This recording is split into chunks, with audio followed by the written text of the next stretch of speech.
I'm a massive fan of Chelsea Manning and her analysis, and I think she actually does a good job of looking at raw data rather than simply the social media aspect of this, which I know can be captivating at the same time, but might not give you the most realistic picture as to what's happening. And I think that does sometimes a disservice to the suffering of Ukrainians if the only thing that we are amplifying are these incredible stories that you see, right? Like a farmer using his tractor to pull a tank and get it off the roads. I mean, that is like, it's a really, really cool story to see and to hear, and to see a resistance taking place in so many different fronts. But at the same time, you know, people shouldn't ignore the raw power of the Russian military and the, you know, the suffrage of the Ukrainian people that is going to happen at that.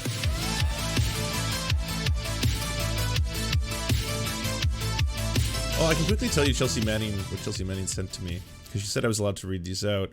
So, her summary of what is taking place, they will most likely take most of Ukraine, but it will take longer than they had originally planned. They are using mass brute force, which is incredibly messy for them. Speaking of the Russians, they wanted to use speed rather than force. It is not working out for them. An Afghanistan situation is unlikely. No assimilation is needed. Resistance might be lighter after they do a full takeover. Most likely, more standoff will continue with heavy casualties for every mile gained by the Russians until either a diplomatic agreement is reached, an escalation in other regions, a small-scale nuclear engagement, which is unlikely, or a domestic implosion in Russia sparking a civil conflict in Greater Russia. There are no good outcomes, just less extreme than others, which is obviously an unfortunate thing to say in regards to the situation, that there is no good outcomes, but there are less horrifying outcomes than others, kind of thing. I haven't seen this. If all of you already watched this, I won't play the whole thing. I am just kind of curious what Chelsea had to say in more detail, because I think her analysis when it comes to just looking at raw data is like absolutely incredible. Folks, ladies and gentlemen. Hello, hello, hello. Ladies and gentlemen. Hello, hello. Which camera is that? There. That one up there, yeah. Chelsea Manning's here. Hey. A hero, and you know, American hero. I don't know what do you live in LA? No, I live in New York. But I've been traveling for work for the last. I've been traveling the last month, and I'm traveling for the next month after that. How would you introduce yourself to people that don't know anything I about like you? pizza. I play video games. Okay, but like what? But more than that. What have you done? Oh yeah, so I got in trouble a couple years ago. I got in trouble. 2020, like 10. I got in trouble. I was. She got tortured by the American military for revealing information about their war crimes. Yeah, yeah. It was yeah. I don't use the T word myself. But, oh, sorry. No, it's fine. I just say that I was, you know, incarcerated under very extraordinary circumstances. Yeah. Oh my gosh. Like, yes, papela, yeah. And but more importantly than that, obviously, Chelsea is a Hassan Abi head, and watches me play video games as well as everything else. Yeah. I've been playing Elden Ring. That's what I've been doing too. Yeah. You were in the military. I was, yes. What was your position in the military? I was an intelligence analyst. So I did charts, maps, graphs, and did data science essentially. So. Like Pete Buttigieg or no? I mean, allegedly. Twitter announces that it's adding labels to tweets that share links to Russian state-affiliated media websites. So it's a matter of time then before Jimmy Dore, Jackson Hinkle, who else? Aaron Matei, Max Blumenthal. Every single one of them get the little link underneath. I mean, that, or they're all just suddenly going to state Russian state-affiliated talking points, but not post the links. Just be like, it is being reported that blah blah blah, and be like, wow, where's it being reported? Oh, it's being reported on Russia Today. Like, I was kind of a lib, and I kind of like expected. I kind of knew that Russia was going to pop off in Ukraine, so I kind of shut up because everybody had their opinions about, oh, like it's not going to happen. So you were one thing, by the way, that really fucking bugs me about all this is people rushing to be like, I was right, I was wrong. Like I'm going to be debunking the Alex Jones fucking ridiculous internet myth live, because that one is just absolutely absurd. The fact that so much of the internet got excited because like Alex Jones predicted everything that's happening. He said there was going to be a war in February. Alex Jones said there was going to be a war with China, and that was going to be taking place now. That was what his predictions were. And he also didn't believe the intelligence that was coming out of the United States at the time that said that Russia was going to invade Ukraine. in the very clips they use to promote Alex Jones was right now, in like the Infowars.com compilation, the clips they use selectively edit out the parts where he said out loud, "I don't think that Russia's going to invade Ukraine." So it's ridiculous. Yeah, I was listening to Knowledge Fight and I was like, I have to put that into a video. I was like, I don't know, this seems to be about to go down. I was not doubtful. Interesting. Yeah. So you didn't doubt the I'd love to have a Denny DeVito. You know, I think I doubt the intention, the sort of like the intentionality of, you know, putting out that information in terms of like trying to like, you know, build up the defense industry and things like that, like to do that. But yeah, I was under the impression that I would not, that they would not put out this information unless they had their ducks in a row. So I think that they kind of knew. They kind of knew this was going to happen and that this was a real possibility, and yeah, like that was the sense that I got. So what do you think? I kind of didn't want to guess, because what do you think Putin's intentions are though? Because it's fucking. So look, there's obviously a reason why the Ukrainian administration completely dropped the ball on actually believing the U.S. intelligence, even though they were fucking literally communicating around the clock. There's a reason why the German intelligence security chief was like literally stuck in Kyiv and had to like drive away because he didn't think the invasion was going to happen. Ukrainians didn't believe it. It seems like the only people that believed the invasion was going to happen was Vladimir Putin. That's it. The Chechens, who he was communicating with, who might be responsible for the leak to begin with. And the American intelligence that and nobody believed nobody believed the Americans, because the Americans have been so haphazard with intelligence. Like you know, obviously the whole nuclear, or this whole 45 minutes in chemical weapons with Iraq, and sort of like the weapons of mass destruction intelligence that Colin Powell put out there. So they didn't have the credibility that anybody would take it seriously. But the question is, what was the audience, the public, or was it try to educate the public, or was it a message to Vladimir Putin to say, hey, we know everything you're doing. We're following, we're tracking all of your steps. I mean, it was so much. It was so much. Put it in Peterbone? What do you mean? Well, one of the things that I heard is a bit of an apocryphal story is that, you know, people in Eastern, like some of the Russian speakers that were literally like working at a hotel in Eastern Ukraine, not the Donbass, but like slightly north of there, were in the hotel, and they thought it was like, they're like, who's shelling us? Like, who's attacking us? Like, that was how even people who were like on the border were just like, who's attacking us? Why are we under attack? Because they thought it was like they thought the whole thing was like a hoax. So yeah, I mean, it was Oh, I see. It was unimaginable, and the reason why it was unimaginable, because like a lot of people give me shit and they're like, you fucking got this wrong. Yeah, you got it pretty wrong. Yeah, well, there's a lot of NATO. You gotta eat that one. And I do, but there's a lot of NATO simps who are like, oh, dude, you're fucking wrong, and you know, also America good, right? And the reason why I got it wrong and so many other people got it wrong was because there is no material reason that this that to be able to be this aggressive towards Ukraine, and I don't see a way out of this conflict that will be a W for Putin in any meaningful capacity. So like this is absolutely insane. I mean, like, it seems erratic. It's erratic. And that's not something you can ever say. You can never be like, this is an insane person when you're doing political analysis. Clean up your room. So that's why. But I mean, like even like, I mean, certainly even his top advisors. At Freddie Mercury, thank you. I appreciate it. What is our end state? Like they didn't have you have tanks and APCs like out on the streets that are getting shelled and attacked because they ran out of fuel.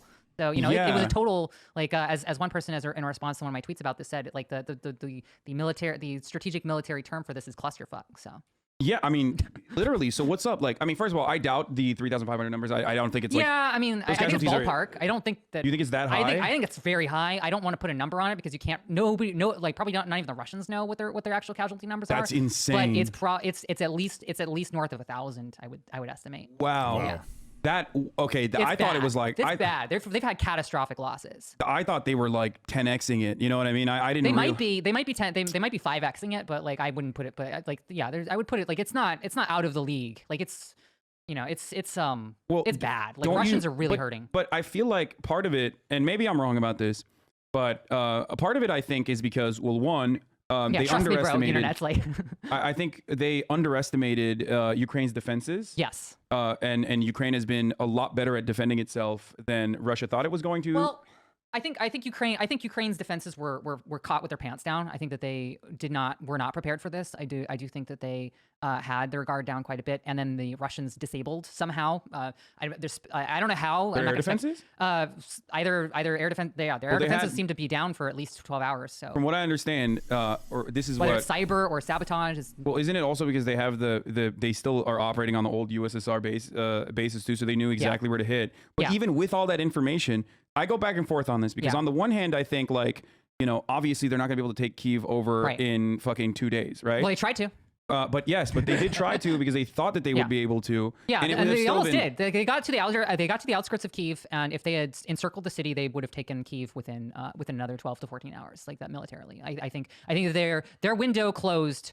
Just the window closed, but where the resistance was just enough at just the right time for that door to be slammed in their face. They got close. They got pretty close, I think, in terms of like how they were positioned. How the armor was moving and everything, because you don't want to go you never want to go right into a city. You want to surround the city, cut off supply, cut off the ability to do air, for air support to come in, like in Berlin in the 1960s. It became a and they couldn't take control of the airports too. Yeah, it became the linchpin of their whole strategy was to take Kyiv, and by not taking Kyiv, they have basically lost all momentum. So I mean. The second part of this, and I'm asking you if you agree with this or not. The second part of this was that I feel like this is not a Operation Iraqi Freedom style shock and awe campaign, but very limited in its striking capabilities. Even though they have less, they don't have like a defense apparatus like we do, where we have like 100,000 cruise missiles just sitting around, right? You don't think but they're not using like even stuff that they would use in Syria. I feel like they use it. They've used it, but they have less supply, so they don't have like an oversupply. Like we have this gigantic defense industry that just weapons on weapons and weapons and weapons, and they'll never be used. It'll go rusted before it ever sees the light of day. And then the Russians, they have materiel, but that they need constant resupply. And because they've been involved in other conflicts and they've been doing training exercises and things, they don't have as much ammunition or as advanced equipment as even though they do have advanced equipment, their advanced equipment is less in number. So you don't think that they are limiting their striking capabilities? Because like currently they still have yet to use they're still using precision weapons rather than indiscriminate bombing at this moment. Well, they want to keep the infrastructure. It's not that they care about. It's not that they care about. Exactly. It's not that they care about Ukrainian civilian casualties or anything. They don't give a fuck about that. What they care about is, although like there's the soldiers on the ground and some of their senior officers maybe like, I don't know about this, but they certainly want to maintain the infrastructure. They want to keep bridges up. Yeah, because they want to take it over. Yeah, they thought they were going. I think that their strategy was to take Kyiv very quickly, get a surrender and then install a new government immediately. That was like, it was going to be this like, we're in and out, and which by the way is insane. Yeah, it's absolutely to try to do it to Ukraine is fucking insane. Yeah, I mean, it was basically as I put it in a tweet. I was like, they went all in. It's sort of like in poker, and they had a pair ace, or they had a pair ace, but then I have no idea what that reference is, but I'm sure other people got it. You got to play poker. Got to play Texas Hold'em. But it was, you got to make sure. You got to make sure. You got to make sure. Am I playing this at 125 speed? I am. Yeah, this is it's an hour and 4 minutes, and I have a lot of other opinions that I wanted to hear as well. I'm a massive fan of Chelsea Manning and her analysis, and I think she actually does a good job of looking at raw data rather than simply the social media aspect of this, which I know can be captivating at the same time, but might not give you the most realistic picture as to what's happening. And I think that does sometimes a disservice to the suffering of Ukrainians if the only thing that we are amplifying are these incredible stories that you see, right? Like a farmer using his tractor to pull a tank and get it off the roads. I mean, that is like, it's a really, really cool story to see and to hear, and to see a resistance taking place in so many different fronts. But at the same time, people shouldn't ignore the raw power of the Russian military and the suffrage of the Ukrainian people that is going to happen at that, by simply looking at the stories of the farmers, pulling the tanks and stuff like that. That is Lance the farmer? Really? Robert Evans is the person I saw tweet that out.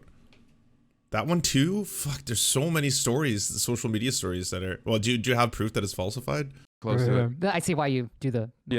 Yeah, exactly. I have to. It's better because it cancels out everything else. Robert debunked it. Okay. So it's a failure on it's a failure on the strategy part, because I have a fear that Russia's not willing to seek peace as of now. I mean, the closest things we have to understanding what they're looking for have been, I guess, the recent discussion with Macron and Putin, and that as of this point is completely unreasonable, right? The idea that there is going to be a annexation of the country, that there's going to be independent regions that are going to be internationally recognized, that there's going to be safety and assurances that Ukraine will never seek to join NATO in its all those kind of things are not the demands, I believe, at this point that can be met halfway, but something, yes, absolutely does. There has to be both an end to the conflict and a de-escalation of this, rather than looking at this from like a bloodthirsty perspective where it's like we should not stop. And when I say we, I mean, Western viewers who are watching this unfold from the comfort of our computers. We should not stop until every single Russian is destroyed, and then we go into Russia and we take over Russia, and then we make sure that we eliminate the threat of Vladimir. Like the people who are literally dying and suffering on the ground. I think we should be working towards what can end the bombings as quickly as possible. Right? Again, there doesn't seem to be good outcomes in any direction. There's less horrifying ones. What is your perspective? Like, what are you supposed to do? You fucking take over Ukraine and then you reinstitute a puppet state? Who are you going to bring back? And how would you ever? No, I haven't seen that. How do you feel at this point with all the NATO weapons that have already been pumped into Ukraine, even leading up to this invasion? And before that, there was still plenty of NATO weapons there, and CIA trained, battalions and paramilitaries and all that. How did you ever think that you'd be able to control this country without seriously like a violent insurrection? It just doesn't make sense. It wasn't that long ago that Ukraine was under, like during the Soviet Union era, they were essentially under Russia. They were essentially a client state for many years. So I think that certainly, like, if you have that sort of old, if you sort of have that old hat, I'm very short. If you have that old hat sort of post-Soviet or like recently Soviet Union attitude, I can see why you would want to think that. That you could just like go back to that, right, and have a client state again, like very quickly. It's sort of like it's like an unrealistic. But he realized there's no shot he doesn't realize. That's why the Minsk agreement was like about controlling Kyiv's or controlling Ukraine's like foreign policy and not like fully controlling Ukraine, but at least like having a say in what they end up doing. I don't know what's in his head. Keeping it dependent. I don't know what's in his head. That's what's scary. Man, you thought that Tim Pool had a bad take before. It seems like he wants to double down on this, and I don't get how he's getting so many likes and retweets. Whoa, Zelensky just performed the Red Salute, or maybe he is saying Black Lives Matter. Not sure if he's supporting communism or critical race theory. Just, like, how are you finding the worst possible ways to talk about this? Not only, like, how are you thinking that is the first thing that goes through my head, and then being like, this needs to be broadcast. Time to get some social media credit. Time to increase fucking follower count. Time to get the likes and the retweets by putting out just the most horrifying possible things you can say. I'm going to spin this whole thing into a fucking culture war issue. Hey, Lost, good to see you. Everyone, please go subscribe to Lost's channel. It's Lost, SIOUX.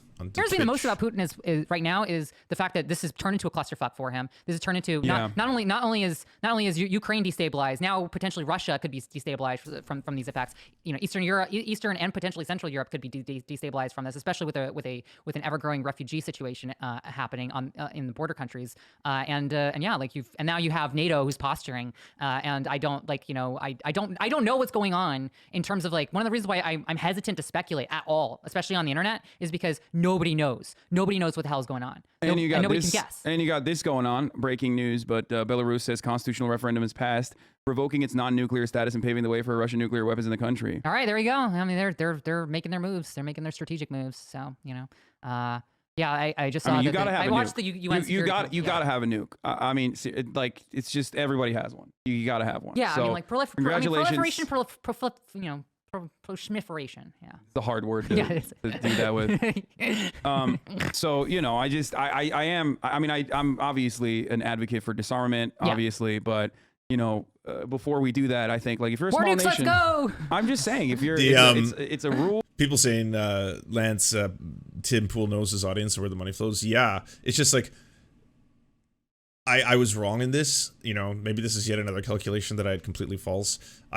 I did not think that the right wing was going to not only find a way to try and turn this whole thing into culture war issues, as in woke cancel culture, etc., and then amplify and broadcast that as their like approach to these topics, Like it is so far beyond the pale, and I guess I shouldn't have been surprised because that's exactly what they do with culture war issues that directly impact the lives of, say, trans children, and getting people inflamed and angry about that. So when there is horrifying events taking place in Ukraine, when Vladimir Putin is attacking civilian sites, once again, it's time to start bringing up, hey, by the way, remember how everyone thought the OK symbol was a white power symbol, even though white power people sometimes use it as a dog whistle, and that you can definitely differentiate the difference between when a white supremacist is using it, say, in a trial to indicate that he is a white supremacist, and AOC using it in a screenshot. I'm sure we are all intelligent enough to realize the difference. Hey, that's cool. Why don't I bring this up and then talk about Zelensky and then be like, hey,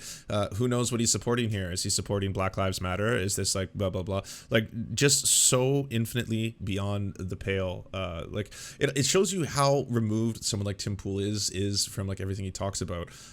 He constantly brings up civil war, talks about fucking civil war, and like, okay, so if the civil war that Tim Pool has been trying to instigate his entire career brings out, is Tim Pool going to be at the front lines fighting, and what side is he going to take in this, like, you know, civil war that he's constantly trying to provoke? Or is he going to enjoy living in his compound where he's now farming, isolated away from everything, and continuing to do YouTube videos and podcasts talking about how, wow, I was right, I told you the civil war was coming? That I have, it's like, if you want to build a nation state, you have to have a nuke. It's just how it is.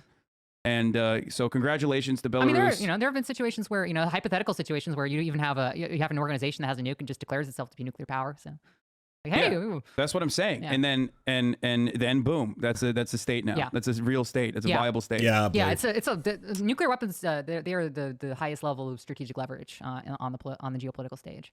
The amendments will also cement Lukashenko's 27-year-old grip on power, allowing the president to stay in power until 2035 and giving him lifetime immunity from prosecution once he leaves office. This seems very legit. Yeah. This seems like a normal way to do it. These are normal. Yes, this is Russia bringing democracy to the world. Yeah, yeah. I mean, I'm a fan. It's just what kind of we're in a bad place. What kind of escalations are we talking? Oh, like the ones that we've already seen, where it's like, oh yeah, let's just like give Belarus nukes. It's an escalation. Yeah, no, 100%. The potential ceasefire is like a realistic possibility at all. It depends. I don't know what's going to happen. Like, and that's the thing. It's like I don't know if it's going to be like a bunch of generals like who are standing at a table, and basically just saying like, oh, you know what, like here's our form of diplomacy. Like, screw you, just bringing or whether it's actual diplomacy or not. It's very difficult to sort of. It's very difficult to assess these things whenever you are in like, we're in a different universe right now. We sort of went from the most likely and most realistic scenario of Russia taking the Donbass and like really focusing on the Donbass and maybe the region between Crimea and the rest of Russia, and sort of building getting a land bridge to Donbass, to trying to take the entirety of Ukraine. And that's just so outlandish and such an irrational and extreme set of circumstances that now everything is irrational and everything is extreme and everything is unpredictable. Thank you. So it's like we're in uncharted territory. This is the Jeff Woldorf, everybody. Go check out twitch.tv/Jeff_Woldorf. He does very good broadcasting on a variety of issues surrounding the world. Thank you. And also another thank you to TYT for raiding in at the very start of the stream. It's good to have you here, TYTs. I mean, this is the first time that we've had a major force-on-force engagement of this variety since I think the 70s or 80s, right? So we haven't seen any of this stuff. This is like Cold War. This is Cold War shit. It's Cold War shit, yeah. Or Iran-Iraq war, like where it's trenches and flying, like we're talking about troop lines. I have maps where I have an actual line of troops, like in Iraq and Afghanistan, we didn't have lines of troop, movements. Like we had, we took places and we sat there and we just held it, right? And I think that's that we haven't seen anything other than counterinsurgency and insurgency, or just an invasion where it's just where there's sort of no actual meaningful resistance because everything's been sort of obliterated from the air, for weeks on end beforehand. That we haven't seen anything where there's actual force-on-force resistance, where there's actual troops on the ground, there's actual anti-tank capabilities, there's actual anti-aircraft there hasn't been that much of that going on. Why do you think that's the case? Like, they just want to keep their casualties to a minimum, even though like they fucking have been getting kind of owned. Yeah, I think so. I think they're starting to be more conservative after their first round of awful casualties. I think the strategic. I mean, they've basically been in a stalemate at this point, and in a controlled stalemate. You guys massively misunderstand Russian and Ukrainian people's mentality and culture. There's no way this will turn into a long war because they're too close to each other. Yeah, they are very close. Not just geographically, but also many people have families in the other country. Captured Russians say they never wanted to fight, etc. I mean, that's just the case of two warring nations. Yeah. It's like that's yeah, always they are the case. like I was saying, they were the same country at one point, and like maybe not on paper. I mean, but they have relatives living. There's relatives living in fucking Ukraine and Russia. I mean, Russia fucked up Ukraine with Chernobyl, just like within like just a year before I was born. So yeah, but I do think that at this stage, no matter what happens, like it doesn't seem like the Ukrainians are going to give up. Maybe it's just like whenever white people they get into a fight and they just sort of like scuffle and they're like, all right, and then hug each other at the end. I don't know. I'm yeah, I mean, yeah. They did fight come for. Come on. Like the British and the French. Yeah.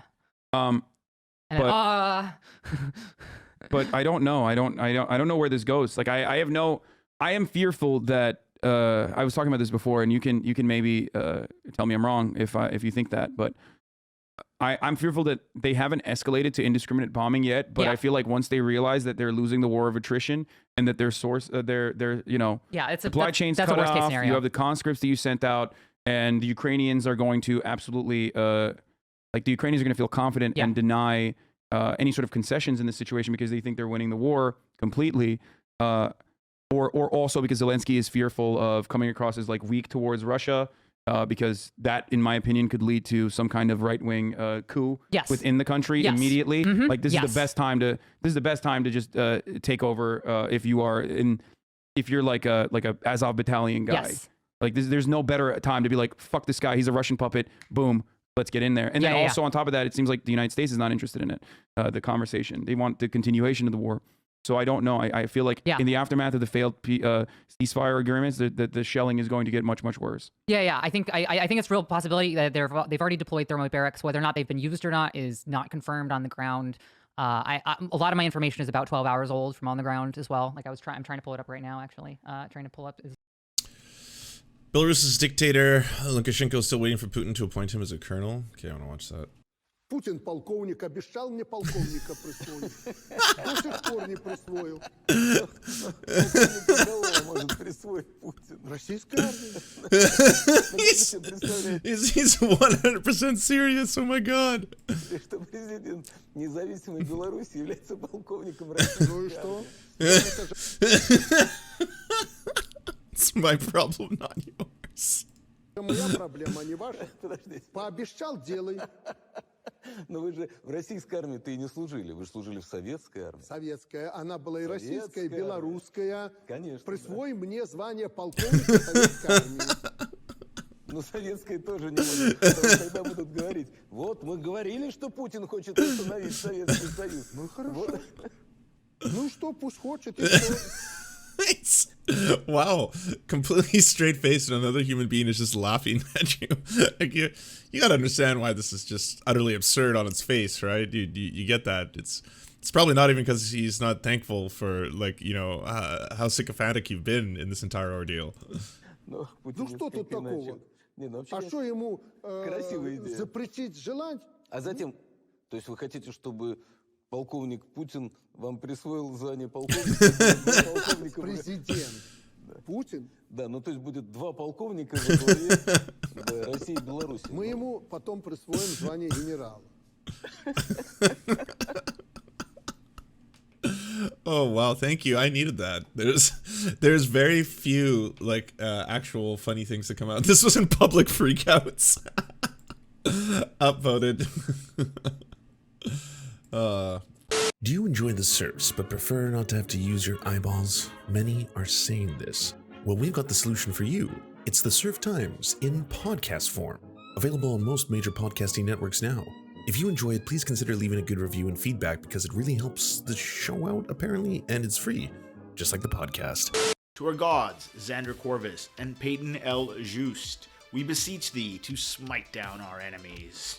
To our monarch, Tom Spiker, we are but your humble court jesters, here to amuse you. To our lords, Trevor R., we give thanks for this spit of land for us to eke out this meager existence. To our knights, Merid, Cheryl Alvarez, Ruby Kelly, Ellie Leslie, Alex P., Brandon, Words Greenwood, Nate, that one guy, Hagbird Celine, Matthew Scarborough, Stellar Vision, Ariane McCarthy, Daniel Sutton, Coulter Smith, Val 9000, Jenna Tall, Quiet 185, Anna Loves Riley, Omni, Riley and Anna, Poodlehawk, The Tim Caucus, Multi Mondi, Trevor Yanis, Lemmy 101, Anthropophojak, Saren 42, Catherine, Radical Maniac, Ramon Acosta, Nkosin, Violent Orchard, Sophie Baby, Political Puppy, Andreas Chiringuito, Zach Christensen, Josh Mickelson, Todd Buckingham, and Todd Lajeunesse.